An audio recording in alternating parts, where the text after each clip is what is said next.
সেই প্রভাবশালী উপদেষ্টারা কে কোথায় জানা গেল। অন্তর্বর্তী সরকার বিদায় নেওয়ার ৩.৫ মাস পরও তাদের সময়ের নানা সিদ্ধান্ত ও কর্মকাণ্ড নিয়ে আলোচনায় রয়েছেন সাবেক উপদেষ্টারা। হামে ৫ শতাধিক মায়ের বুক খালি হওয়ায় দেশের বিভিন্ন স্থানে প্রধান উপদেষ্টা ও স্বাস্থ্য উপদেষ্টার বিরুদ্ধে বিক্ষোভ ও কুশপুত্তলিকা দাহের ঘটনা ঘটেছে। কয়েকজন সাবেক উপদেষ্টা গণমাধ্যমে এসে অন্তর্বর্তী সরকারের সিদ্ধান্ত গ্রহণ প্রক্রিয়া ও কথিত কিচেন ক্যাবিনেট নিয়ে মুখ খোলায় নতুন বিতর্ক সৃষ্টি হয়েছে। এমন পরিস্থিতিতে অধিকাংশ আলোচিত ও সরব উপদেষ্টা এখনও অন্তরালে সময় পার করছেন, কেউ বিদেশে পাড়ি দিয়েছেন, কেউ আবার আগের পেশায় ফিরেও নিয়মিত অফিস করছেন না। দায়িত্ব ছাড়ার পর সাবেক প্রধান উপদেষ্টা ডক্টর মোহাম্মদ ইউনূস গুলশানের নিজস্ব বাসভবনে ওঠেন, অসুস্থ স্ত্রীর সেবায় মন দেন। একই সঙ্গে ৩-0 শূন্য দারিদ্র্য, শূন্য বেকারত্ব এবং শূন্য নিট কার্বন নিঃসরণ প্রকল্প এবং নতুন সামাজিক ব্যবসা নিয়ে কাজ চালিয়ে যান। সাবেক পররাষ্ট্র উপদেষ্টা মোহাম্মদ তৌহিদ হোসেন ঢাকায় অবস্থান করছেন। সম্প্রতি তিনি একাধিক সাক্ষাৎকারে দাবি করেন, আনুষ্ঠানিক উপদেষ্টা পরিষদের বাইরে ৭ সদস্যের একটি অনানুষ্ঠানিক কিচেন ক্যাবিনেট ছিল, যেখান থেকে গুরুত্বপূর্ণ সিদ্ধান্ত নেওয়া হতো। বিদায়ের ঠিক ৩ দিন আগে যুক্তরাষ্ট্রের সঙ্গে অন্তর্বর্তী সরকারের আলোচিত বাণিজ্য চুক্তির সঙ্গেও পররাষ্ট্র মন্ত্রণালয়ের সম্পৃক্ততা ছিল না। এমনকি পররাষ্ট্র উপদেষ্টা হিসেবে দায়িত্ব পালনকালে তার মন্ত্রণালয়ের অন্য উপদেষ্টাদের অনাকাঙ্ক্ষিত হস্তক্ষেপের কারণে তিনি অন্তত ৩ বার পদত্যাগ করতে চেয়েছিলেন বলেও জানান তিনি।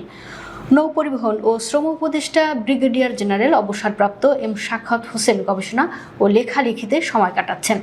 মৎস্য ও প্রাণী সম্পদ উপদেষ্টা ফরিদা আখতার নিজের প্রতিষ্ঠান উবিনিগে ফিরেছেন। তিনি বিভিন্ন অনুষ্ঠানে যুক্তরাষ্ট্রের সঙ্গে অন্তর্বর্তী সরকারের স্বাক্ষরিত বাণিজ্য চুক্তির সমালোচনা করেন। লেফটেন্যান্ট জেনারেল অবসরপ্রাপ্ত মোহাম্মদ জাহাঙ্গীর আলম চৌধুরী ক্যান্টনমেন্টের বাসায় নিরিবিলি অলস সময় কাটাচ্ছেন।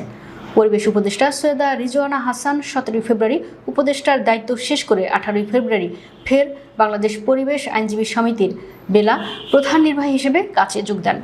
তবে পরিবেশ রক্ষায় এখনও কোনো নতুন কর্মসূচি নিয়ে মাঠে দেখা যায়নি তাকে। সংস্কৃতি উপদেষ্টা মোস্তফা সরোয়ার ফারুকী উপদেষ্টার দায়িত্ব ছাড়ার পর থেকেই অন্তরালে ছিলেন। সম্প্রতি অনেকটা নীরবে স্ত্রী তিশাকে নিয়ে অস্ট্রেলিয়ায় পাড়ি জমিয়েছেন। অর্থ উপদেষ্টা ডক্টর সালাউদ্দিন আহমেদ সম্প্রতি ব্র্যাক বিশ্ববিদ্যালয়ে শিক্ষকতা পেশায় ফিরে গেছেন। পরিকল্পনা উপদেষ্টা ওয়াহিদুদ্দিন মাহমুদ বারিধারা পার্ক রোডে থাকছেন। বাণিজ্য উপদেষ্টা শেখ বশির উদ্দিন নিজ ব্যবসা আকিজ বশির গ্রুপে ফিরেছেন। স্বাস্থ্য উপদেষ্টা নূরজাহান বেগম উপদেষ্টার পদ ছাড়ার পর পুরনো কর্মস্থল গ্রামীণ ব্যাংকে ফিরলেও হাম শিশু মৃত্যু থেকে শুরু হওয়ার পর থেকে অনেকটা আত্মগোপনে আছেন। শিল্প উপদেষ্টা আদিলুর রহমান খান তার পুরনো এনজিও অধিকারে ফিরেছেন, তবে জনসমক্ষে কোনো কর্মসূচিতে তাকে দেখা যাচ্ছে না। আইন উপদেষ্টা আসিফ নজরুল ঢাকা বিশ্ববিদ্যালয়ে আইন বিভাগে শিক্ষকতা ফিরেছেন। বিদ্যুৎ ও জ্বালানি উপদেষ্টা ফাউজুল কবির খান আবারও শিক্ষকতা শুরু করেছেন। তার নতুন কর্মস্থল ব্র্যাক বিশ্ববিদ্যালয়। জাতীয় নিরাপত্তা উপদেষ্টা ডক্টর খলিলুর রহমান টেকনোক্র্যাট কোটায় নতুন সরকারের পররাষ্ট্রমন্ত্রী হয়েছেন। সম্প্রতি তিনি জাতিসংঘের সাধারণ পরিষদের ৮১তম অধিবেশনে সভাপতি নির্বাচিত হয়ে দেশে ফিরেছেন।